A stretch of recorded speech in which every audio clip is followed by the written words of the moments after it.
Hello everyone, আমি makeup artist Pinki পাল। আমাদের makeup যখন আমরা কোনো ডেমো বা রিয়েল ক্লায়েন্ট করি, তখন হতেই পারে যে আমাদের সামনে A to Z all product arrange করা থাকে না, বা কোনো ক্ষেত্রে আমরা কোনো প্রোডাক্ট ভুলে গেছি।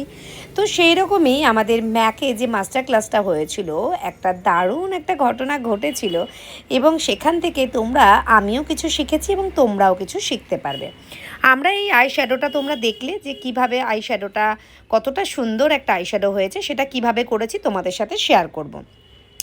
আই শ্যাডোটা প্রথমে আমরা কনসিলার লাগিয়ে নিয়েছি এবং ম্যাকের প্যালেটটা তোমাদের সামনে শো হচ্ছে, দেখতেই পাচ্ছ। এখানে বেশিরভাগটাই ব্রাউন অ্যান্ড যেটা রয়েছে একদম লাইটার শেড রয়েছে, কোনো রকম পিঙ্ক, রেড বা অরেঞ্জ, আমাদের গোল্ডেন ফ্যামিলির কোনো কালারই কিন্তু এখানে নেই। সেক্ষেত্রে আমরা কি করলাম, ব্লাশার প্যালেট নিয়েছি, ব্লাশার থেকে আমরা অরেঞ্জ অ্যান্ড পিঙ্ক এই দুটো কালার আমরা ইনার কর্নারে করলাম। আমরা অনেকেই ঘাবড়ে যেতে পারি যে এই একটা প্যালেটে যেখানে নাকি দুটো বা তিনটে একই রকম শেড রয়েছে, তাহলে সেক্ষেত্রে আমরা কিভাবে আমাদের পছন্দ মতো এবং ড্রেস অ্যাকর্ডিং আমরা কিভাবে আইশ্যাডো করব।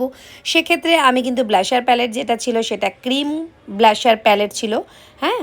তো সেখান থেকেই আমি ইনার কর্নারটা কভার করলাম। এরপরে আমার পিগমেন্টের ভীষণ প্রয়োজন ছিল এবং ম্যাকের এই পিগমেন্টটা আমি পাইনি।